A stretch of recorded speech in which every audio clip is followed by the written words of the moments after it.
Se eu estou de pé, Deus me ama. Se estou fraco, se eu estou caído, Ele não deixa de me amar. Ei! Sem seu amor, sem o seu perdão, o que seria de mim? Deus me amou tanto e entregou seu filho pra morrer em meu lugar.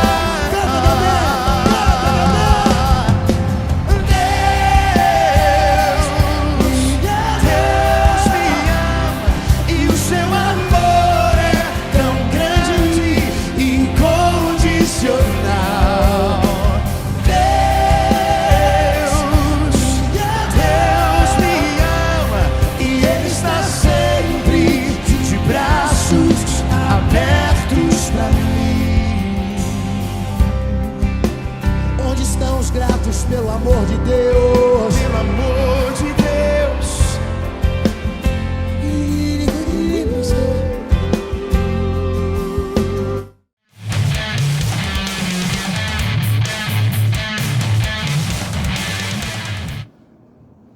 Bem-vindos ao No Quarto com Deus. Esse é o spin-off Catedráticos. Catedráticos é uma derivação do evento que nós temos todo quarto domingo e agora nós estamos passando pela internet para você ter mais acesso. O nosso tema hoje é um tema bem especial, um tema romântico, né? Tu me amas? A Páscoa está chegando, então o tema que a gente vai falar é Tu me amas. É que ele fala sobre aquele texto de Pedro e Jesus. Mas antes do Tu me amas, eu queria comentar sobre como é que chegamos ao catedrático. O povo daqui já sabe da história, mas vou repetir. Eu estava na praia fazendo um trabalho de evangelismo e sempre na estrada tem um vendedor, né? Tinha um vendedor de abacaxi e eu comprei esse abacaxi para mim e para uma colega nossa que estava lá no trabalho de evangelismo. E nesse momento eu levei o material para a igreja para ela poder pegar aqui na igreja. No entanto, ela não pegou e o abacaxi ficou lá. Então, certo dia eu estava aqui na igreja, passeando, né, vindo aqui na igreja, fazer alguma coisa, não lembro exatamente o que é. E encontramos com o pastor aqui. E a gente sentou na mesa e começamos a conversar. Aí o zelador sugeriu, ô presbítero, tem um abacaxi ali, eu tenho um abacaxi, então traz abacaxi para cá. E a gente ficou batendo papo, conversando sobre coisas de Deus e comendo abacaxi. E aí, pastor? Ou seja, né, o catedrático surgiu para descascar o abacaxi. O catedrático surgiu para descascar o abacaxi. E vamos começar com um texto muito interessante, que é o de João 21, de 15 a 17. Robertinho? Diz assim a palavra do Senhor. Pedro é interrogado. Depois de terem comido, perguntou Jesus a Simão Pedro: Simão, filho de João, ama-me mais do que estes outros? Ele respondeu: Sim, Senhor, tu sabes que te amo. Ele lhe disse: Apacenta os meus cordeiros. Tornou a perguntar-lhe pela segunda vez: Simão, filho de João, tu me amas? Ele lhe respondeu: Sim, Senhor, tu sabes que te amo. Disse-lhe Jesus: Pastoreia as minhas ovelhas. Pela terceira vez, Jesus lhe perguntou: Simão, filho de João, tu me amas?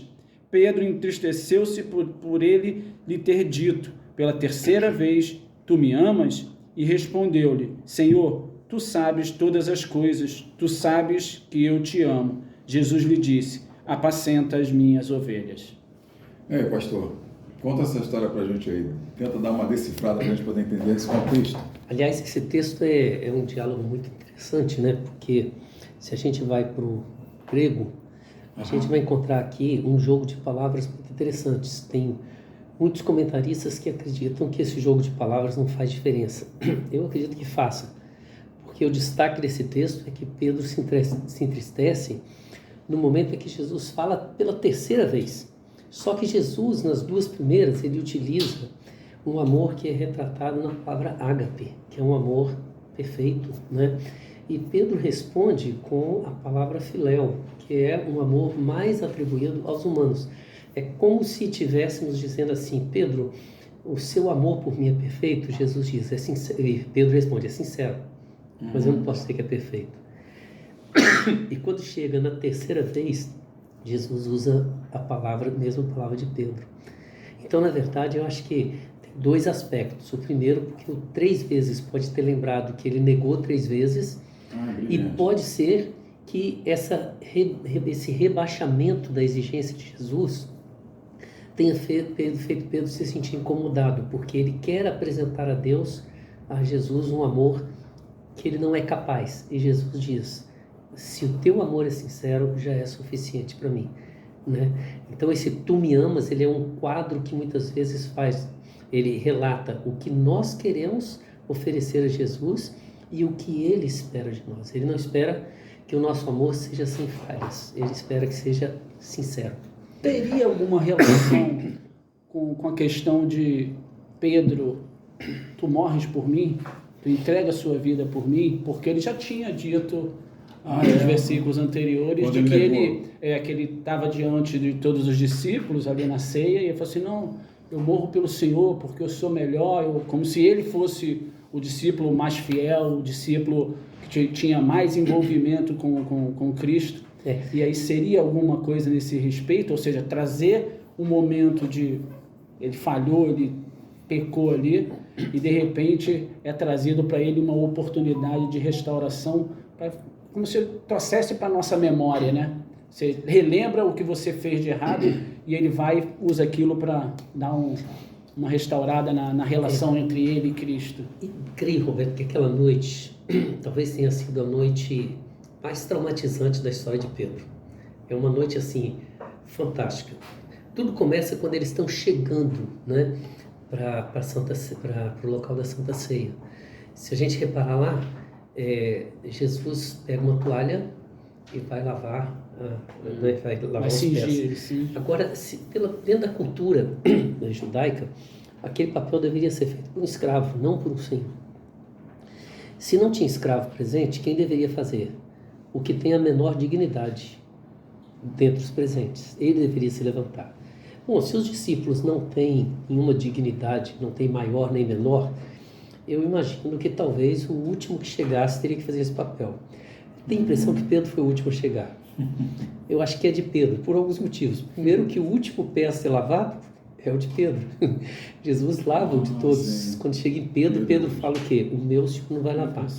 Então, assim, parece que naquele momento Pedro se choca, porque ele se acha alguém próximo de Jesus, está numa colocação como se fosse mais distante, e ele não quer lavar os pés dos discípulos.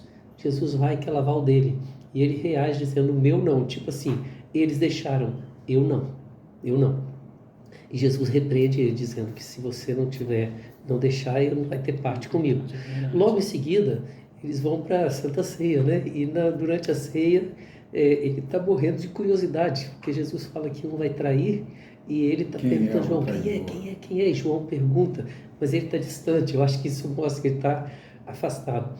E mesmo depois, quando chega nessa cena que Jesus fala que essa noite o pastor seria ferido e as ovelhas se escandalizarão, todos se escandalizariam, ele olha e diz assim, eu estou pronto para ir contigo até a morte, né? E Jesus olha para ele e fala o quê? Pedro, não, ele fala essa noite o diabo pediu para provar vocês e eu orei por vocês. Ou seja, Pedro se sentiu talvez ali o menor de todos. Ele tenta se declarar o tempo todo o melhor, o que está mais próximo, o que mais ama.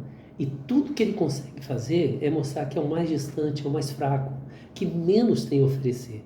Aí termina a ceia e Jesus chama Pedro, Tiago e João para orarem por ele. Certo? E aí vem a minha ideia. Para mim, Pedro não negou Jesus 3 vezes lá no pátio. Para mim, ele teve 3 momentos de negação de Jesus. 3 momentos. E o primeiro é exatamente na hora da oração. Jesus fala, fiquem aqui e orem. E ele vai para um canto, ora. 1 hora depois ele retorna e todos os 3 estão dormindo. Mas se olhar, Jesus olha para Pedro e diz, nem 1 hora você conseguiu. Ou seja, ele Ele olha diretamente para Pedro. Você disse agora que estaria disposto a morrer por mim e consegue não se conseguiu manter ficar nem acordado nem uma hora. É verdade. Depois Jesus volta, quando retorna, ainda dormis. E depois na terceira vez, ou seja, por 3 vezes, Pedro deve ter ficado traumatizado com o número 3, né? 3 vezes ele é encontrado dormindo. E ali Pedro nega Jesus o primeiro aspecto, que é o aspecto da sua amizade, do companheirismo.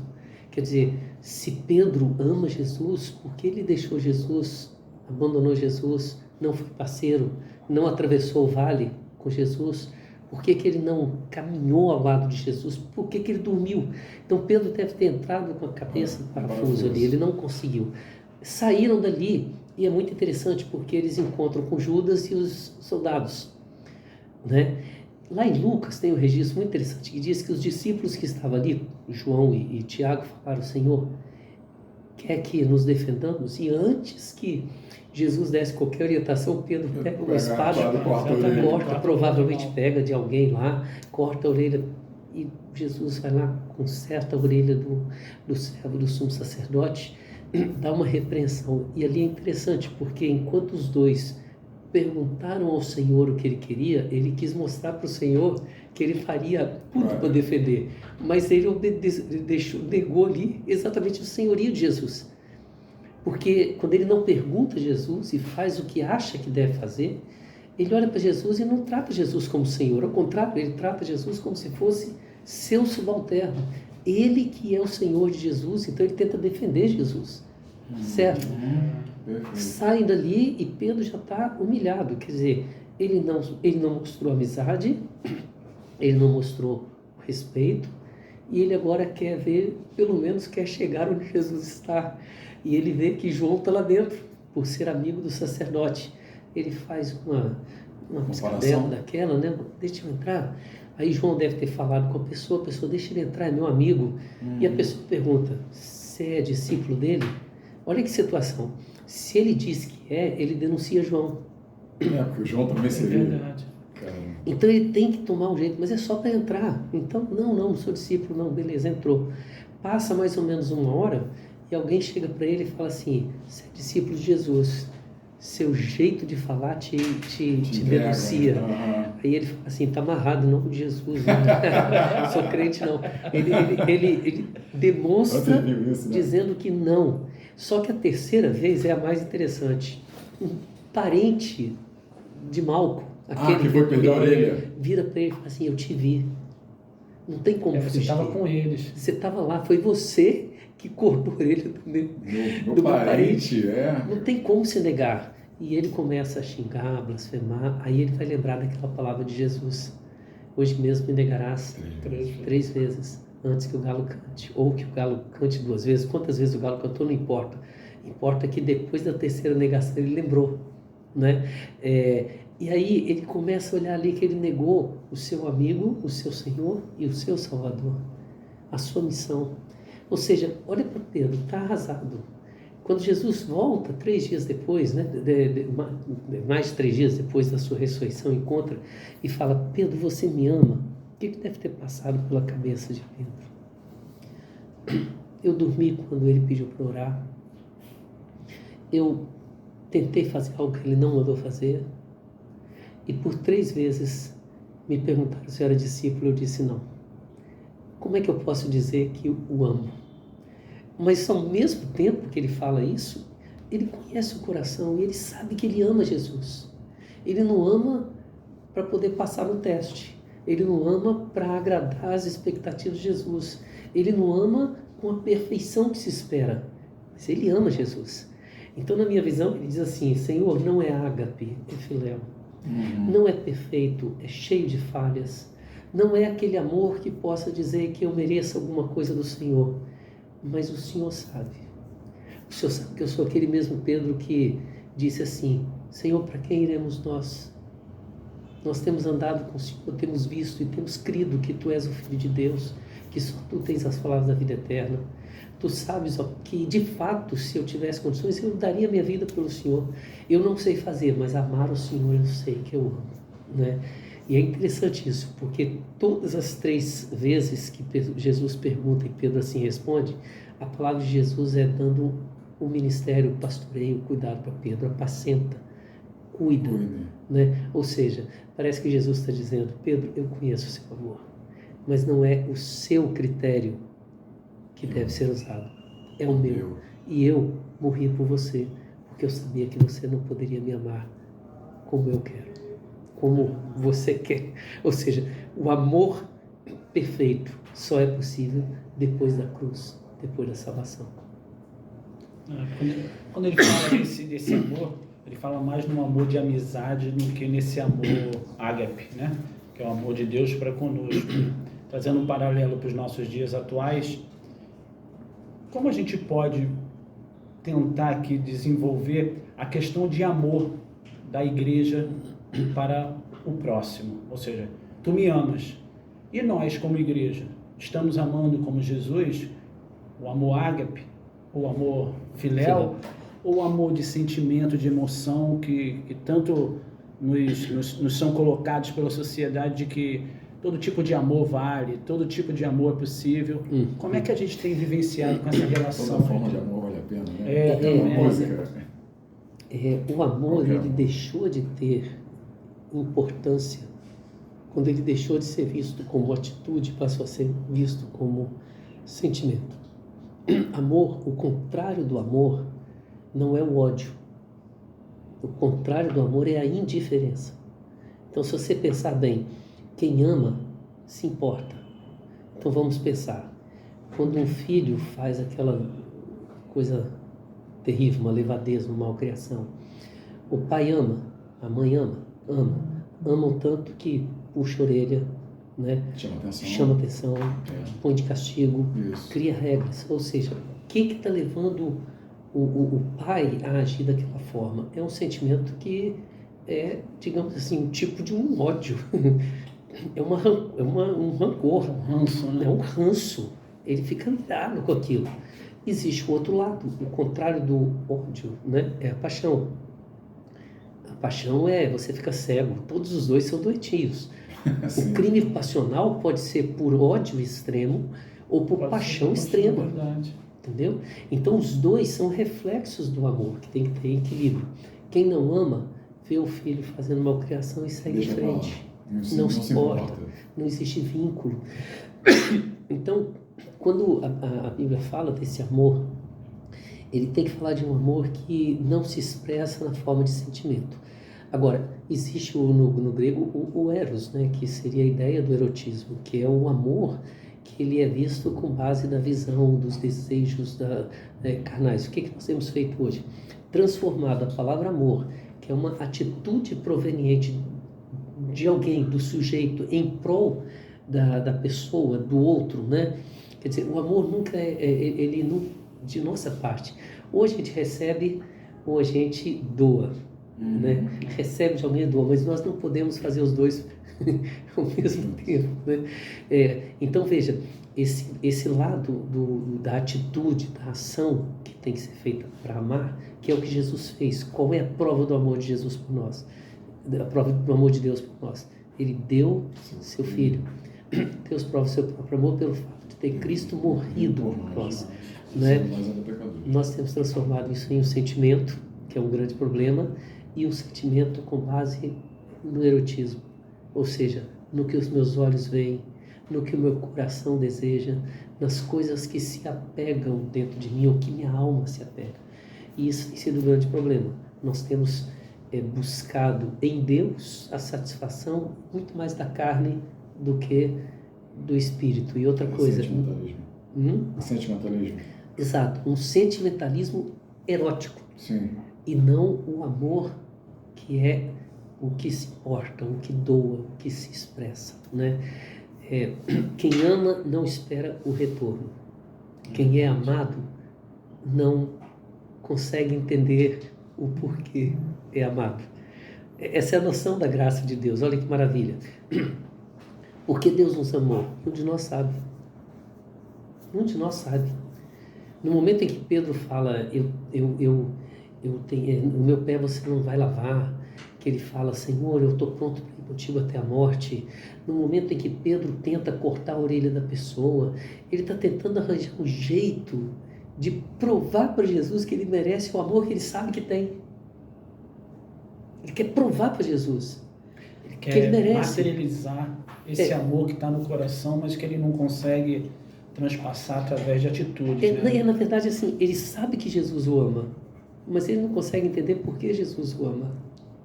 Então ele tenta fazer provas, dar provas. É tipo assim, eu fazer o filho fazer um desenho bonitinho para entregar para o pai, ou entregar para a mãe, porque sabe que o pai ama. Então ele está tentando ali dizer, olha, tá vendo, eu fiz bonitinho, por isso que você tem que me amar. Sim. Mas ele não precisa dessa prova nenhuma. Jesus está dizendo, não precisa, eu te amo porque eu quis te amar. Né? Em Jeremias diz, né, com amor eterno te amei, por isso com benignidade eu te atraí. E quando que ele nos amou? Quando nós estávamos nas trevas. Ele viu e expressou algo do amor de Deus por nós quando nem nós nos amávamos ainda. Nem nós. Complexo, né? Pastor, a gente tinha um caminho a ser seguido ali, mas acho que o senhor já foi dando bater. Lembra aquela história do Amaré? Descascar o abacaxi. Vamos descascando o abacaxi. A maré, lembra da maré? Passa ali. Lembra aquelas figurinhas que tinha? A maré é um abraço imenso, a maré é estar juntos, a maré pô, dar o biscoitinho na boca, da maré. Eu gostava de falar assim, a maré encheu. A maré encheu. Mudava todo o sentido. Mas o mundo tem um contexto diferente de amor, né? Está escrito lá, pode dar. As meninas acham que é o príncipe encantado que vai chegar. Elas estão sempre na expectativa. Quem é esse príncipe que vai chegar? Ou aquele cara fantástico que aparece na televisão, né? Mas... Pode passar. Mas o contexto do amar é o quê? O que o amar diz lá? É um sentimento de carinho e demonstração de afeto que se desenvolve entre seres que possuem a capacidade de o demonstrar. A outra condição de amor o amor é uma emoção ou sentimento que leva uma pessoa a desejar o bem a outra pessoa ou uma coisa. E outra questão também que o dicionário Google está dizendo é que amar é um sentimento tão imenso que é capaz de unir as duas pessoas sob quaisquer circunstâncias, mesmo diante das maiores dificuldades ou provações. Mas a palavra de Deus diz outra coisa lá em Coríntios 13, de 1 a 8. E eu queria já aproveitar aqui só para mostrar essa coisa lindíssima que nós temos aqui. Ó. É a Bíblia Sagrada dos 160 anos que nós estamos vendendo aqui na igreja, para que você tenha. Inclusive temos outras coisas aqui, que é o nosso lápis dos 160 anos. Temos o squeeze dos 160 anos. Temos também a blusa dos 160 anos, branca ou preta. Vamos ver se ela é bonita. Uau! E aí, pastor? Bonito. A preta. A preta é fantástica. Né? Então você pode vir aqui na igreja, Catedral Presbiteriana, Rua Silva Jardim, 23, na Praça Tiradentes, venha nos visitar e levar um kit desse aqui. E tem também o pão diário que a gente também não pode esquecer. Devocional diária para aquele que precisa. E essa idade é uma idade boa para o descanso e para bater papo, porque é 160. 160. É verdade. Agora vamos lá. 1 Coríntios 13, 1 a 8, diz aí. Deixa eu ver aqui.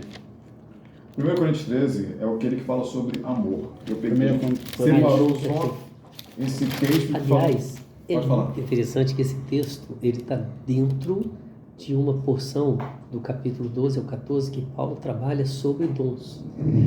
Então, na verdade, aqui não está falando de amor conjugal. Está falando de amor no serviço do Senhor. Amor no exercício e na aplicação dos dons. É verdade. Então, toda essa fórmula, ele fala da forma como nos relacionamos com Deus e com a obra do Senhor através das dádivas que o Espírito Santo nos concede.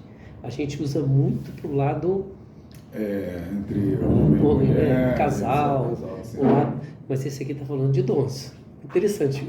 Quer ver? Olha, lê o texto e você vai ver como que ele fala dos dons. Ainda que eu fale a língua dos homens e dos anjos, se não tiver amor, serei como o bronze que soa ou como o símbolo que retine. Ainda que eu tenha o dom de profetizar e conheça todos os mistérios e toda a ciência, ainda que eu tenha tamanha fé a ponto de transportar montes, se não tiver amor, nada serei. E ainda que eu distribua todos os meus bens entre os pobres, e ainda que entregue o meu próprio corpo para ser queimado, se não tiver amor, nada disso me aproveitará. O amor é paciente, é benigno, o amor não arde em ciúmes, não se ufana, não se ensoberbece, não se conduz inconvenientemente, não procura os seus interesses, não se exaspera, não se ressente do mal, não se alegra com a injustiça, mas regozija-se com a verdade. Tudo sofre, tudo crê, tudo espera, tudo suporta. O amor jamais acaba, mas havendo profecias, desaparecerão, havendo línguas, cessarão, havendo ciência, passará. Porque em parte conhecemos e em parte profetizamos. Então, E logo em seguida vai dizer, né? E agora permanece... Quando, porém... Não, lá no final assim fala, agora permanece a fé, a esperança, o terceiro, amor. o terceiro, não, o último. O último, né? É verdade. É o último Porque- versículo. E agora, pois, permanece a fé, que é o 13, a esperança e o amor. Entre estes três, porém, o maior destes é o amor. Observa, no uso dos dons. Todos os dons podem cessar, o amor nunca. É o único que não cessa. O amor é um critério para que se coloque os dons em prática. É como se estivesse dizendo assim, Pedro, tu me amas? Senhor, eu te amo. Então, ok. Coloque em prática esse amor. Não é algo para ser julgado, para ser avaliado, para ser medido. Não existe amor maior e amor menor. Existe É amor. verdade. Amor comparativo, né? Você ama mais do que o outro, né? Não existe. Então, por exemplo, vamos imaginar uma pessoa que tenha, dentro da visão aqui, tenha o dom de profecia, o outro que tem dom de misericórdia. Qual dos três, né, misericórdia, dom, línguas, todos que estão aqui, né? Qual desses é o dom de maior destaque? O que faz com amor, independente do tipo de dom. Pastor, aí voltando no tempo, quando ele fala assim, tu me amas, quando a gente fala de amor, pressupõe o que no relacionamento? Porque é o seguinte, eu amo a Deus, ou eu não amo a Deus. As pessoas costumam vir à igreja, não, eu amo a Deus sim, ok, eu amo a Deus. Mas o que você faz a respeito do amor a Deus? Aperta aí, Lucas. O amor a Deus diz lá, quando você ama alguma pessoa, normalmente você quer andar com ela, você quer ouvir o que ela fala, você quer olhar para ela, você quer conhecer o que ela faz, você quer conversar sempre com ela, você quer agradá-la sempre que puder, quer presentear, quer exaltar, quer adorar, quer evitar que ela fique triste, quer fazer uma série de coisas que demonstram aquele amor, né? Normalmente é assim que a gente faz. Mas em relação a Deus? É muito interessante a gente partir daquele texto que acho que Tiago, né, que fala que ninguém pode... Não, João, ele vai dizer que quem ama a Deus e odeia seu irmão não pode... É de 1 João. Depois a gente vai falar sobre A isso. primeira coisa que tem que colocar aí é os três níveis do amor, né? O amor próprio, o amor ao próximo e o amor a Deus. Então, assim, são atitudes que a gente tem que ter. Em qualquer um desses, se o elo for quebrado, você está prejudicando o amor a Deus, porque ele fala que não é possível amar a Deus e quem vê, né? Quem não vê, né? Porque você vai reproduzir aos outros o reflexo do amor que você tem por Deus. Então, assim, como Deus nos ama? Vamos lá para o Éden, né? Deus criou um paraíso, colocou para a gente tudo de forma perfeita, ainda separou 7 dias só para desfrutar da relação com Ele. Qual foi a primeira relação da queda? Quando os olhos de Adão deixaram de buscar o amor de Deus e se abriram para uma outra forma de amor que foi apresentada para ele, né? Que colocou dúvidas no amor de Deus para sua vida. Então, assim, eu creio que sim, tudo isso aqui fala, se eu de fato amo a Deus, eu quero estar junto com Deus. Eu quero olhar, ouvir, conhecer, conversar, agradar. Eu quero estar presente. Eu quero, em todos esses casos, eu quero conviver, eu quero me relacionar com Deus o tempo todo. E isso eu faço na minha vida pessoal, isso eu faço na minha vida devocional, na minha vida comunitária. Eu não tenho condições de dizer que amo a Deus e sair para um monastério, uma vida monástica que foi prática antiga. Era demonstração de piedade. Hoje a demonstração que a gente tem é no dia a dia e no cuidado com a gente mesmo. O que fazer para experimentar esse amor? O que fazer para receber desse amor e também dar desse amor que o próprio Cristo dispensou a cada um de nós. Como alcançar esse amor? A gente fala aqui. Eu vou arriscar falar uma coisa aqui, né? Eu acho que a melhor forma é tentar parar de mostrar um amor que não é verdadeiro, que não é sincero. A religião Temos tem que a ver ser com quem religião? somos. A religião, ela, na verdade, a religião é um caminho para ligar a gente a Deus. Sim, religar. E cada vez mais ela tem nos desligado de Deus. Olha, em todo o contexto de espiritualidade, é Deus que se aproxima da gente. É Deus que vem ao nosso encontro. Aliás, é muito interessante, o primeiro ato do cuidado de Deus para com o homem foi a criação da mulher. Sim. Né? E é muito legal quando a Bíblia fala que ela foi a auxiliadora idônea, algumas ficam chateadas porque acham que está diminuindo. Mas lá no Salmo, Davi diz que Deus é o nosso socorro bem presente na tribulação. A palavra socorro bem presente, que é traduzida ali por socorro bem presente, é a mesma palavra para auxiliadora idônea. Então, veja bem, se a mulher está numa posição de inferioridade, então Deus também. Eu não posso dizer isso. O que ele está dizendo ali é um cuidado para reconhecermos a nossa incapacidade de viver sozinhos. E esse mesmo ato, o que a gente tenta fazer? Parece que a gente está o tempo todo tentando ser o que a religião diz que devemos ser, tentando ser o que a minha ética pessoal, os meus alvos querem que eu seja, e a gente esquece que é Deus quem vem ao nosso encontro e tudo que Ele espera é que a gente o encontre. Lembra quando o anjo foi passar, o Senhor passou lá ia destruir Sodoma e Gomorra? Sim. E ele disse assim, eu vou fazer ocultar Abraão, meu amigo, que eu vou fazer. E quando ele chega, Abraão vê imediatamente, está parando e fala assim, espera aí, sai para preparar um cabrito. Uhum. Gente, isso foi em 10 minutos, ele não colocou no micro-ondas lá. E teve até o pão, né? Não sei se teve o pão também. Teve um pão, foi fazer Teve tudo. trabalho para fazer, levou tempo. Ou seja, o dia que a gente entender que a presença de Deus na nossa vida é tão preciosa, que nada mais é importante, a gente entende o amor dele para conosco. E se a gente entender o amor dele para conosco, vai ser muito mais fácil expressar o amor para com ele e para com os outros. Foi Jesus que foi ao encontro de Pedro e não Pedro ao encontro de Jesus. Né? Aliás, Pedro já estava decidido a fugir. A sair, né? ele desistiu. Vou pescar. Vou Não quero ser mais discípulo. Vou voltar à profissão. Porque ele reconhecia de tudo que ele achava que era, ele reconheceu de que ele pisou na bola no sentido de eu achava que era o mais fiel, o mais próximo, o mais íntimo, quando na realidade tudo que ele viveu ali, que foi além da negação 3 vezes, né, foi um contexto maior, e aí ele percebeu de que ele não era tudo isso e ele se afastou e falou assim, não, isso não é para mim mais, eu vou voltar à pescaria, vou retomar o meu ofício. E aí Jesus vai ao encontro dele e fala assim, não, vem.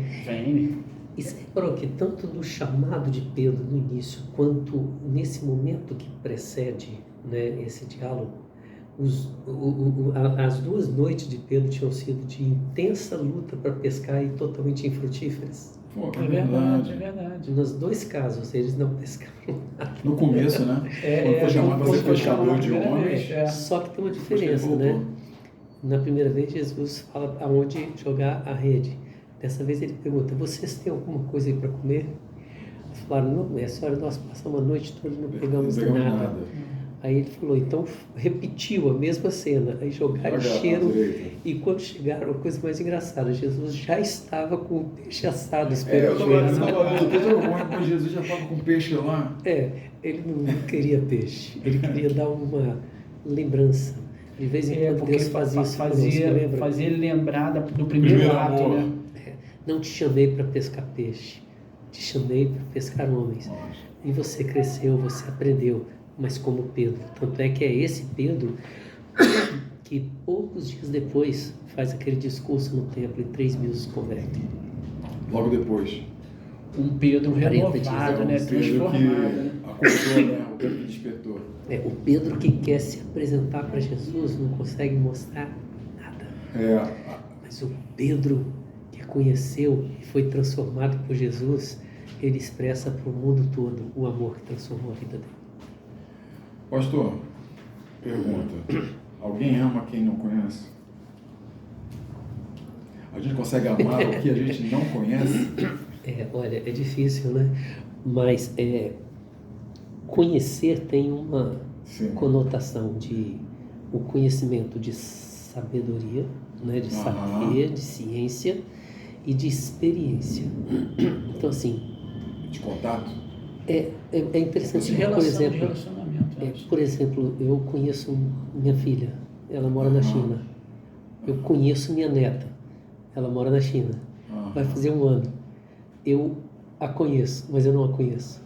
Eu não tive a oportunidade de ir lá para poder conhecer Não teve essa fisicamente. relação, não teve essa aproximação. Mas isso não significa que eu não tenha uma relação, né, com ela, uma relação de avô, seja pela tecnologia de hoje, mesmo que não tivesse nada. O simples fato de saber que a minha filha me deu uma neta me faz ter uma relação de amor, como se for por isso, entendeu? Então, nem sempre a experiência do conhecimento depende dos nossos sentidos. Nem sempre. Então, nós podemos amar, mas temos que conhecer. A questão é saber como conhecemos. Jó vai dizer, eu te conhecia só de ouvir falar. Mas agora meus olhos te veem. E o que ele teve? Apenas um aprofundamento na relação com Deus. Porque a minha próxima pergunta era: quem é Deus? Ela é muito complexa porque quando a gente pega a ver a infinitude, ver o universo, eu gosto muito de ficção científica, eu gosto muito de estudo das últimas coisas, porque a gente olhar para o céu e ver aquela imensidão, dá para ver até a Via Láctea, um pedaço da Via Láctea, quando você olha para o céu e vê aquela quantidade de estrelas, você fica pensando, como é que alguém pode ter feito uma coisa dessa e ouvir a gente falar com ele entre 8 bilhões de pessoas no planeta. Então é tão complexo aquilo que não consegue entrar na nossa cabeça. Mas aí entra aquela pergunta sobre amar se a gente não conhece. Porque as pessoas falam, eu amo a Deus sim, mas não faz nada a respeito disso. Eu amo a Deus sim, mas nunca vai na igreja. Vai na igreja na Páscoa, no Natal, Dia dos Pais, Dia das Mães, em eventos muito específicos. Então, como é que é isso? Como é que é esse amor? Assim, como é que a gente pode falar sobre isso? É interessante quando a gente pensa na ideia do universo, que a gente entende que Deus é do tamanho do universo, ou nós poderíamos dizer que o universo cabe em Deus. Né? Mas no fundo a gente acha que o grande somos nós. A gente, se fosse definir o que é o universo, ele fala assim, é aquele espacinho que existe ao nosso redor. Mas nós estamos no centro. Nós estamos no centro. O difícil para nós não é entender como que Deus, de forma tão poderosa, tão grandiosa, tem um espacinho nele que preenche todas as minhas necessidades. O difícil para nós é entender por que Deus não é eu, particular. Por isso que a idolatria é mais acessível. Porque eu tenho o meu Deus, o meu ídolo, aquele que eu crio para o meu universo, para o meu ambiente. Né? A gente precisa de ter uma redefinição sobre quem é Deus. Se a gente olhar, por exemplo, hoje, a gente encontrar aqui o governador, o presidente, uma autoridade que seja, a gente se sente desse tamanhozinho e ele, né? Agora eu prefiro ficar na frase, né, a história que contam de John Stott, que foi convidado pela rainha Elizabeth para ser um dos seus conselheiros particulares, né? E ele orou e mandou uma resposta dizendo que sentia-se profundamente honrado, mas não poderia vir ao trono do Deus, do Senhor dos Senhores, para servir apenas a rainha da Inglaterra. Ou seja, ele colocou a figura dela honrada, mas muito inferior. Então a gente precisa, para conhecer esse Deus, amar, entender o nível de superioridade, de autoridade que ele tem sobre nós, né? E sobre esses 8 bilhões de pessoas, todos que já passaram. Acho que esse é o nosso grande problema, né? 8 bilhões hoje, né? Mas e na história do homem? E aí você fala, ele ama todos da mesma forma. Ele ama a mim e a cada um de vocês do jeito que amou aquele ladrão que estava crucificado e disse, eu mereço essa morte.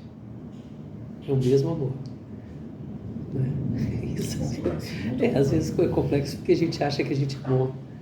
Ainda tem isso, né? Eu não faço isso, eu ajudo as pessoas, eu ajudo os pobres, eu dou esmola, etc, etc. E, na verdade, não é isso que Deus quer.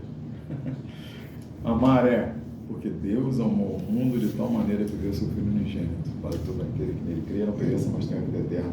E outro versículo lindo que eu gosto é aquele que fala é o 21. João 14, 21. Volta. É aquele que fala aquele que tem os meus mandamentos, Os guarda. Esse é o que me ama. E como é que a gente tira isso, pastor? Porque, volta de novo para o tema.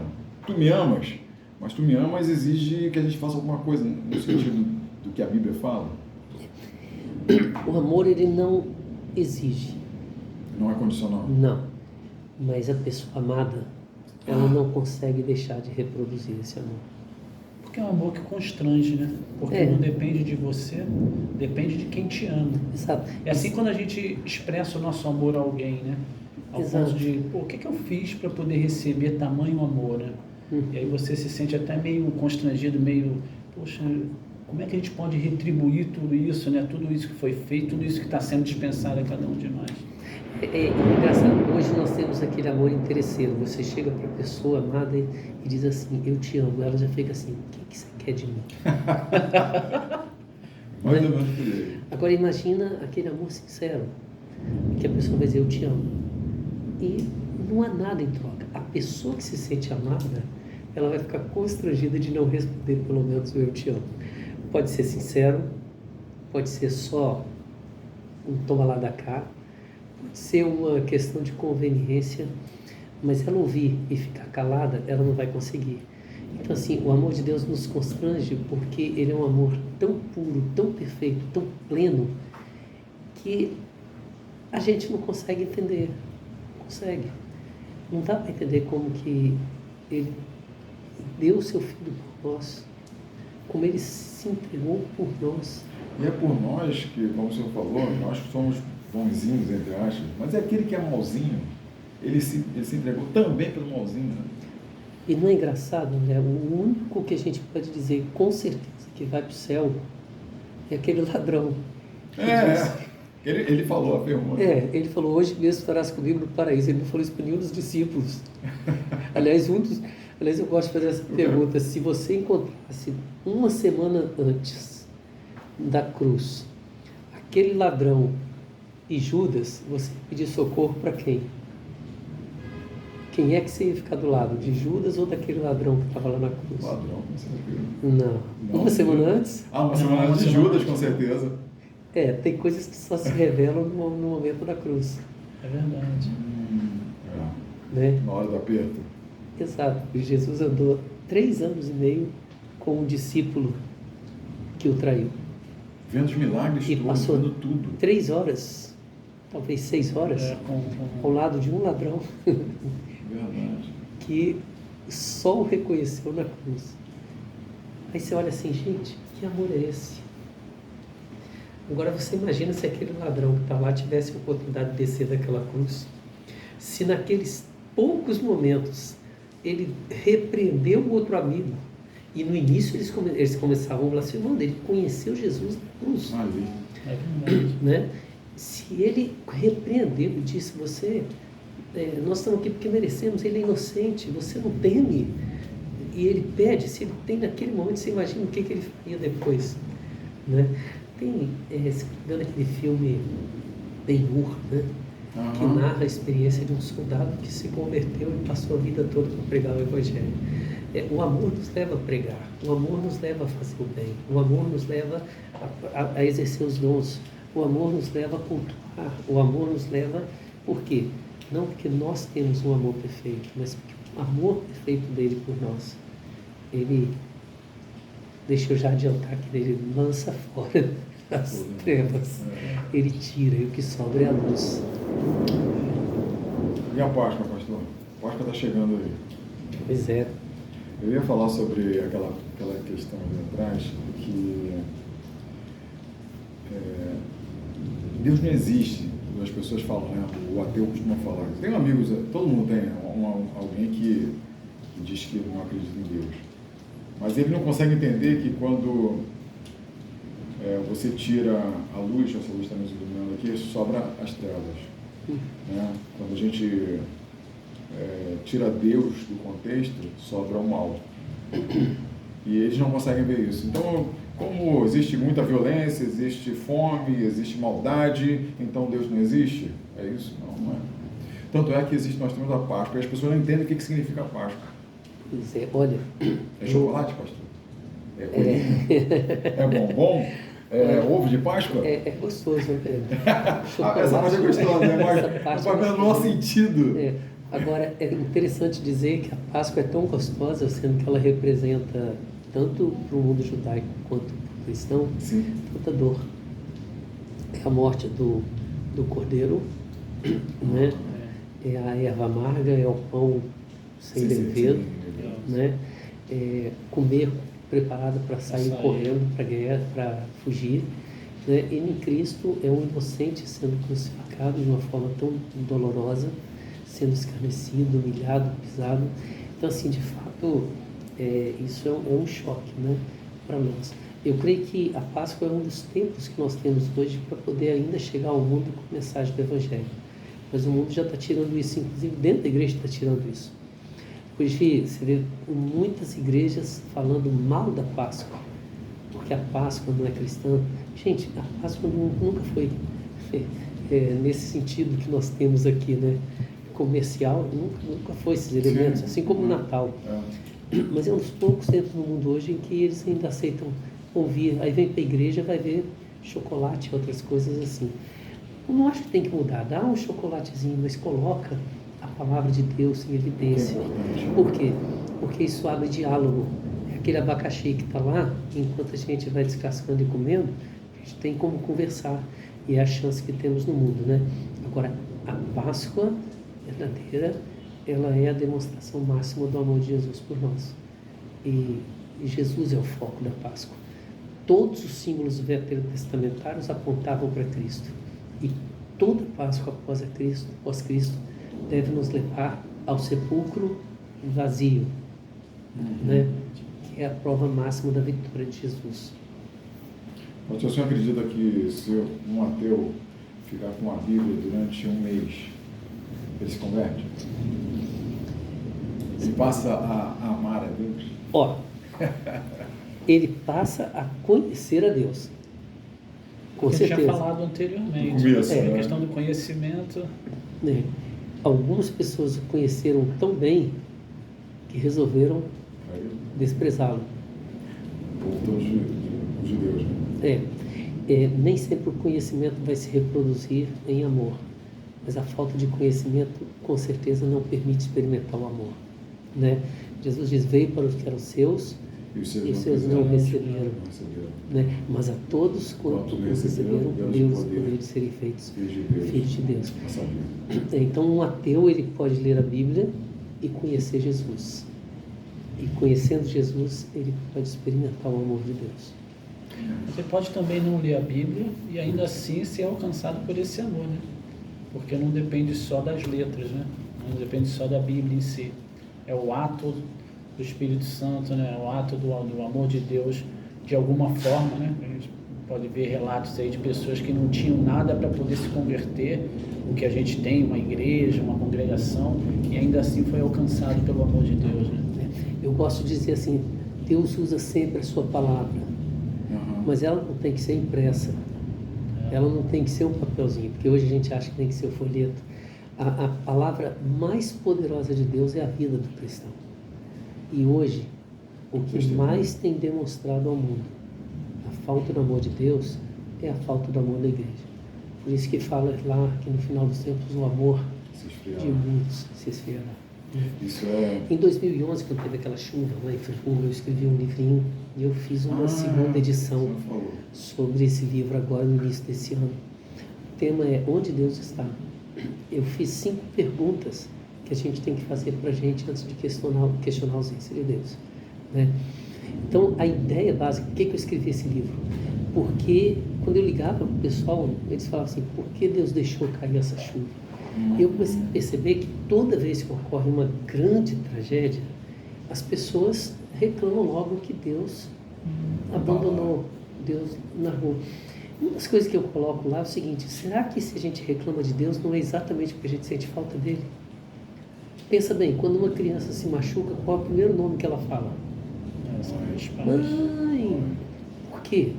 Porque ela está sentindo falta.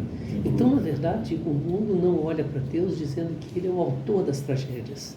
Ele fala que Ele é o único que é capaz de impedir as tragédias. E nos dói o fato dele não ter feito nada. Então, a meditação deveria ser: por que Ele não fez nada? Por que eu deixei meu filho colocar a mão na panela quente? Deixa eu chegar a essa consequência. Por que eu deixei meu filho sair de casa? Estou citando exemplos, né? Deixei meu filho sair de casa e quebrar a cara.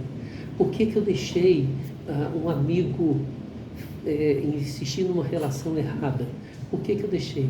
Talvez porque eu cansei de avisar, cansei de mostrar e agora ele precisa experimentar com as suas próprias experiências, com suas próprias pernas, né? Então, às vezes, a gente reclama porque sente falta. E sente falta porque nunca deu valor. Porque nunca deu valor. É bom tocar nesse assunto, porque às vezes eu percebo de que as pessoas que crescem na igreja, parece que elas crescem com uma visão de que eu não preciso fazer mais nada, eu não preciso buscar uma relação mais íntima, porque eu cresci, eu aprendi a ser Nasci em berço de ouro. crente desde criança. Mas eu vejo isso até pela questão de pessoas próximas, a gente percebe de que para muitos falta uma experiência com Deus, dele. Parece que eu sou crente pela experiência dos meus pais, dos meus avós, e aí me parece que isso fica superficial demais. Então qualquer coisinha de que aconteceu, por que Deus deixou acontecer? E aí a culpa é de Deus, é a mulher que tu me destes, né? E aí você empurra para o outro. Síndrome de Adão. Exatamente. E aí parece que às vezes eu sinto essa percepção, não sei se é algo que... Existe esse lado, existe o lado do outro, que não conheceu a Deus, apenas ouviu ele falar dele como aquele ser carrasco, aquele cruel. Então, quando acontece, ele fala que é culpa dele também, seja no mimo, seja na ira, o que na verdade eles gostariam é de ter uma relação mais próxima com Deus.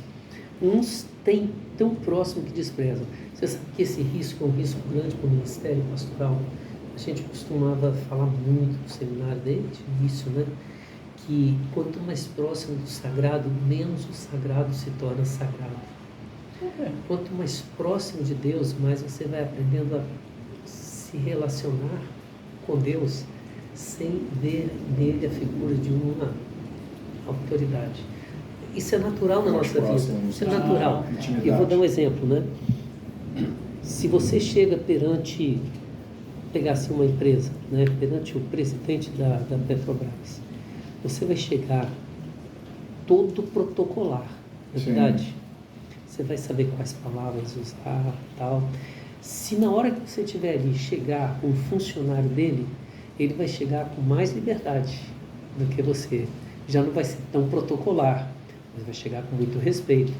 Se chegar um assessor dele, ele já vai chegar, já vai abraçar, já vai ter uma certa intimidade, já vai falar no pé do ouvido, né? Se chegar o filho, vai vir correndo e pular no colo. É verdade. Né? Então veja, ali você tem a mesma pessoa, o presidente da Petrobras, mas o filho vê ele como pai, o assessor vê ele como colega, o funcionário vê ele como chefe e a gente vê ele como o presidente. Entendeu? Então assim, nós corremos o risco de estar tão longe de Deus que não conseguimos saber de fato quem Ele é, e de estarmos tão perto de Deus de esquecer que Ele é o soberano, né? É o soberano. A gente apenas olha para Ele como Pai.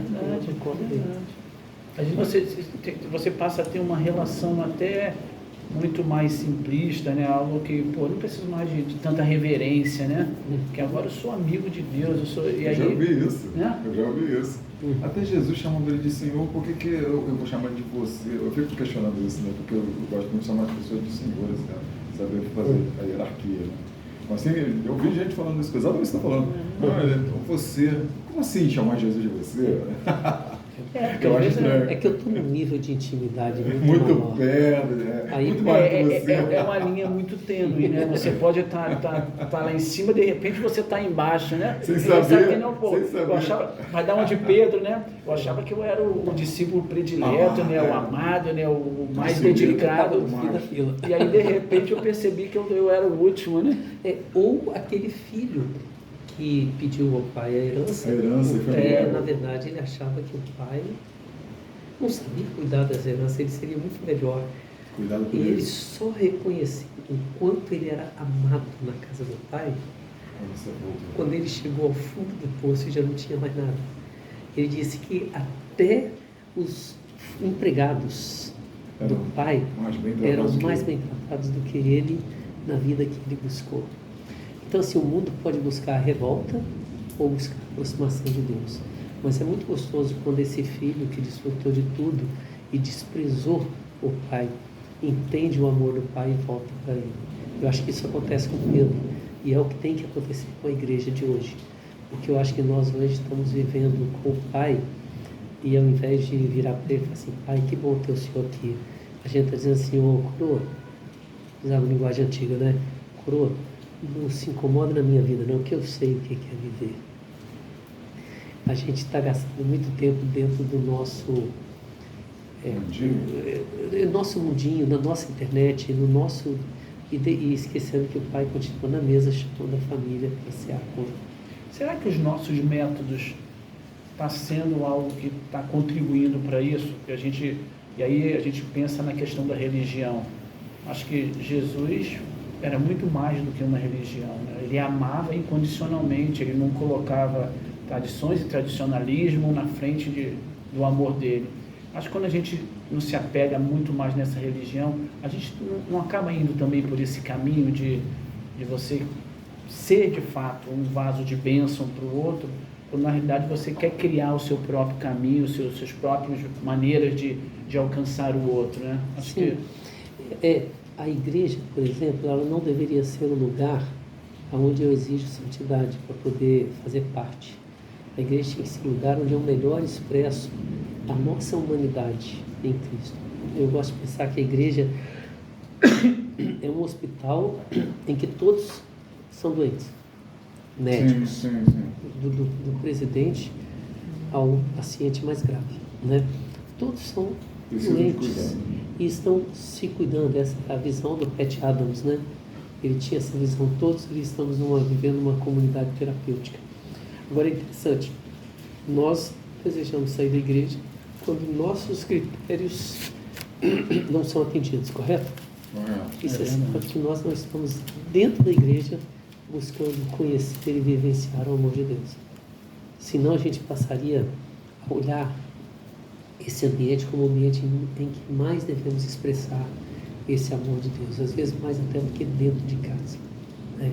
Aqui a gente aprende a conviver com os salvos por Jesus da forma mais diversa.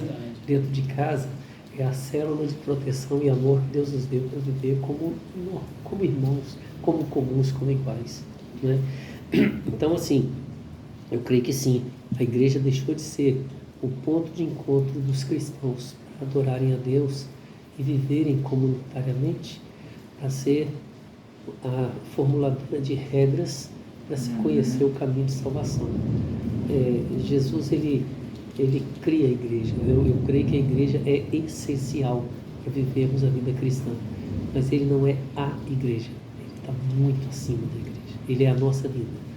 E a nossa vida se reflete muito mais fora da igreja do que dentro da igreja. Testemunho. Bom, infelizmente nós estamos com o nosso tempo esgotado. Dava pra gente falar muito mais tempo aqui. Poxa, Mas sua abacaxi acabou. O abacaxi ainda dá pra descascar mais abacaxi, mas vai ter que ficar para outra oportunidade. Pessoal, Catedráticos vai infelizmente terminar agora. Eu vou pedir para o pastor deixar uma palavra Robertinho também deixar outro, e no final do...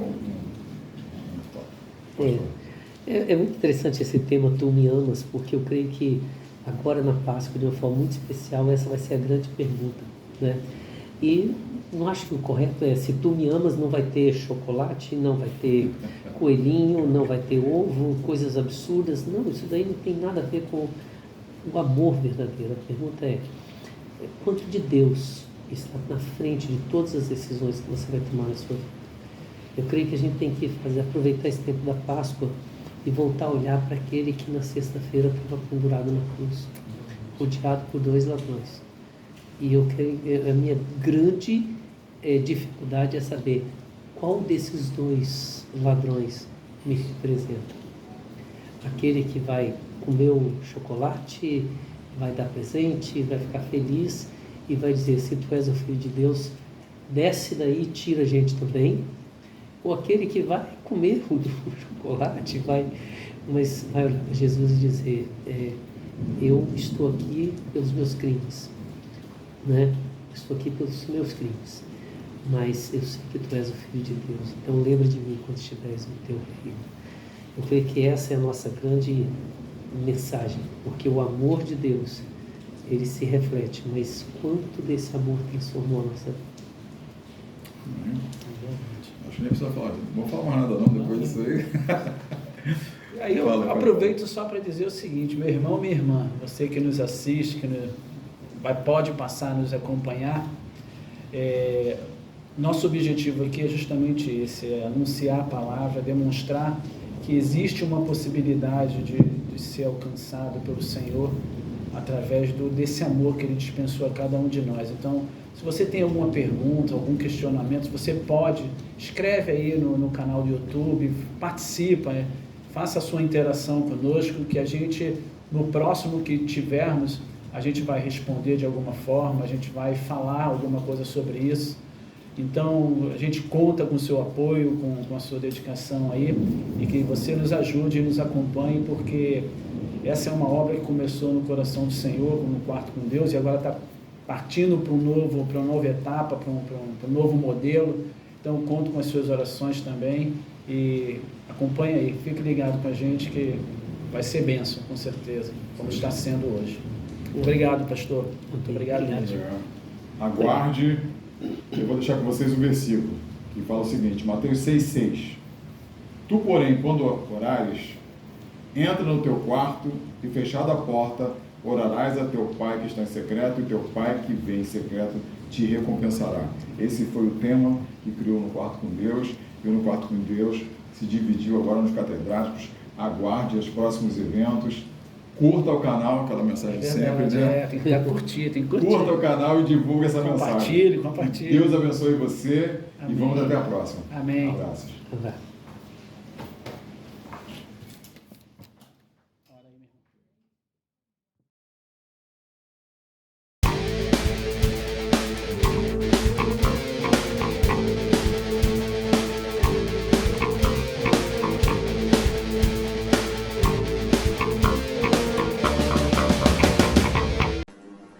Catedráticos.